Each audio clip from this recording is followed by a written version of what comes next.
கர்த்தருடைய பரிசுத்த நாமத்திற்கு மகிமுண்டாகட்டும். ஆண்டவராகிய இயேசு கிறிஸ்துவின் நாமத்தினாலே அன்பு கர்த்தருடைய பிள்ளைகளாகிய தங்கள் அனைவருக்கும் ஸ்வீட் ஊழியத்தின் சார்பாக வாழ்த்துக்களையும் ஸ்தோத்திரங்களையும் தெரிவித்துக் கொள்கின்றேன். உபாகமத்தின் புத்தகம் 28ஆம் அதிகாரம் 7வது வசனம். உபாகமம் 28ஆம் அதிகாரம் வசனம் 7.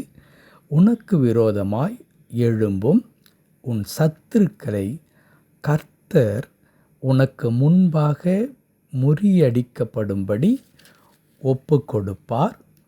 ஒரு வழியாய் உனக்கு எதிராக புறப்பட்டு வருவார்கள், 7 வழியாய் உனக்கு முன்பாக ஓடிப்போவார்கள்.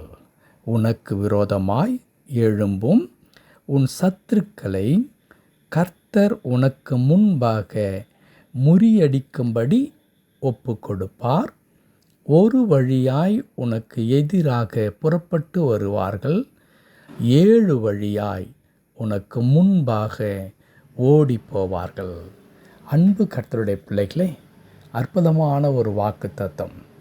கடவுளுடைய பிள்ளைகள் இந்த உலகத்தில் மகா பெரிய இக்கட்டுகளுக்குள்ளாக இன்றைக்கு கடந்து செல்லுகிறதை நாம் பார்க்கின்றோம். அரசியல் ரீதியாக நாம் எடுத்துக்கொண்டாலும் கிறிஸ்தவர்களுக்கு மிகுதியான நெருக்கடிகள் உண்டாயிருக்கிறதை நாம் பார்க்க முடியும். ஆவிக்குரிய ரீதியில் எடுத்துக்கொண்டாலும் பிசாசானவன் பலவிதமான தந்திரமான காரியங்களை நம்முடைய வாழ்க்கையில் கொண்டு வந்து எப்படியாகிலும் நம்மை விழச் செய்ய வேண்டும் என்று சொல்லி கர்ஜிக்கிற சிங்கம் போல யாரை விழுங்கலாமோ என்று வகை தேடி திரிந்து கொண்டிருக்கின்றான்.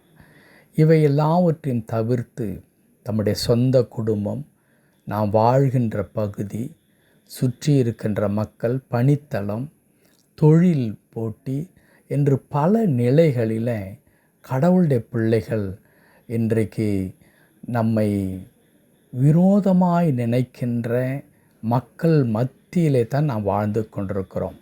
பல நேரங்களில் நமக்கு முன்பாக அவர்கள் நின்று பேசும் பொழுது மிகவும் சிரித்து சந்தோஷத்தோடு கூட நம்மிடத்தில் பேசும் பொழுது இவர்கள் நம்மிடத்தில் எவ்வளோ அன்பாய் இருக்கிறார்கள் என்று நினைக்க தோன்றும்.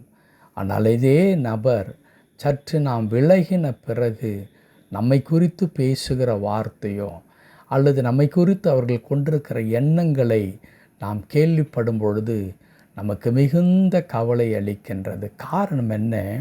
நம்மை அப்படியே அவர்கள் விரோதிக்கிறதை அவர்கள் தங்களுடைய அடுத்தடுத்த வார்த்தைகளினாலே வெளிப்படுத்துகிறவர்களாக இருக்கின்றார்கள்.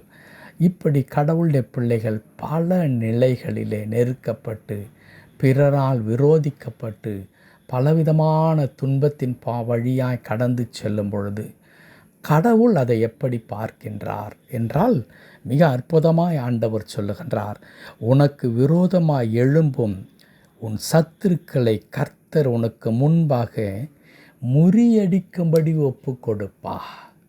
நமக்கு விரோதமாக இப்படிப்பட்டதான சத்துருக்கள் எழும்பும் பொழுது கடவுள் என்ன செய்வாராம்? அவர்களை முறியடிக்கும்படியாய் நிர்மூலமாக்கும்படியாய் ஒப்பு கொடுப்பார்.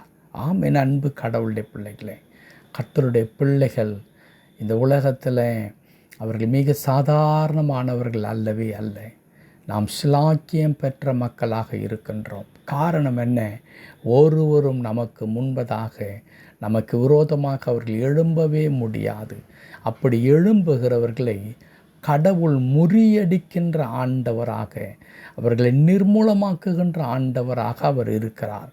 அது மாத்திரமல்ல, கர்த்தர் அதை தொடர்ந்து சொல்லும் பொழுது இப்படி சொல்லுகிறார், அவர்கள் ஒரு வழியாய் உனக்கு எதிராக புறப்பட்டு வருவார்கள், 7 வழியாய் உனக்கு முன்பாக ஓடி போவார்கள். உன்னை தாக்குவதற்கோ உன்னை நிர்மூலமாக்குவதற்கோ ஒரு வழியாக அவர்கள் புறப்பட்டு வருவார்கள், ஆனால் 7 வழியாக ஓடி போவார்கள் என்று சொல்லுகின்றது. அன்பு கர்த்தருடைய பிள்ளைகளே, அத்தனை பெரிய கிருபையை கடவுள் நமக்கென்று வைத்திருக்கின்றார். சத்துருக்களின் இஷ்டத்திற்கு கடவுள் ஒரு நாளும் நம்மை ஒப்பு கொடுக்க மாட்டார். நமக்கு விரோதமாக எழும்பி மக்கள் செய்கின்றதான சதிகளை ஆண்டவர் பார்த்து கொண்டிருக்க மாட்டார். இன்றைக்கு அநேக கடவுளுடைய பிள்ளைகள் செய்யாத குற்றங்களுக்காகவோ அல்லது இன்னும் வீணாக பழி சுமத்தப்பட்டோ அல்லது வேண்டுமென்றே தங்களுக்கு விரோதமாக எழும்பி துன்புறுத்தி கொண்டிருக்கிற அநேக மக்களை பார்க்க முடியும்.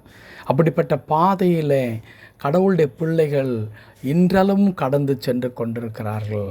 ஆனால் அவர்களை குறித்து கர்த்தருடைய வார்த்தை சொல்லுவது, அவர்கள் உனக்கு விரோதமாக ஒரு வழியாய் புறப்பட்டு வருவார்கள், ஆனால் 7 வழியாக அவர்கள் ஓடி போவார்கள். காரணம் என்ன? கடவுள் அவர்களை சிதறடிக்கின்ற ஆண்டவராக இருக்கிறார், நிர்மூலமாக்குகின்ற ஆண்டவராக இருக்கிறார். ஆகவே என் அன்பு கடவுளுடைய பிள்ளைகளே, உங்களுக்கு விரோதமாய் செயல்படுகின்ற அந்த மக்களை பார்த்து நீங்கள் அஞ்ச வேண்டாம், கலங்க வேண்டாம். ஐயோ, இவ்வளோ பெரியவராக இருக்கிறானே, இந்த சமுதாயத்தில் செல்வாக்கு மிகுந்தவனாக இருக்கின்றான், பணபலம் படைத்தவனாக இருக்கிறான், நானோ ஒரு எளிமையான கடவுளுடைய ஊழியக்காரன் அல்லது எளிமையான கடவுளுடைய பிள்ளை, நான் எப்படி எதிர்க்க முடியும்? என்னிடத்தில் எந்த குறையும் இல்லை, நான் செய்யாத தவறு அல்லது வேண்டுமென்றே என் மீது பழிகளை சுமத்தி அல்லது நான் இங்கே இருக்கக்கூடாது என்ற ஒரே காரணத்தினாலே பலவிதமான இக்கட்டுகளை இடையூறுகளை எனக்கு கொடுத்து கொண்டே இருக்கிறார்கள். நான் என்ன செய்வது? ஒன்றும் செய்ய வேண்டாம், ஒன்றும் செய்ய வேண்டாம். ஆண்டவரே, நீர் பார்த்து கொள்ளும் என்று சொல்லி விட்டுவிட்டால் போதும். கடவுள் சொல்லித் தருகிறார், அவர்களை நான் நிர்மூலமாக்கி போடுவேன், அவர்கள் சிதறடிக்கப்படுவார்கள். ஒரு வழியாய் உனக்கு விரோதமாய் வருகிறவர்கள் 7 வழியாக அவர்கள் தெரித்து ஓடுகிறவர்களாக இருப்பார்கள். அன்பு கடவுளுடைய பிள்ளைகளே, அப்படிப்பட்ட கிருபையை கடவுள் தருகிறபடினால் உங்கள் சத்துருக்கள் எவ்வளவு வலிமை வாய்ந்தவர்களாக இருந்தாலும், எவ்வளவாய் உங்களை நெருக்கி கொண்டே இருந்தாலும் கவலைப்படாதீர்கள், அவர்கள் இருக்க மாட்டீர்கள்.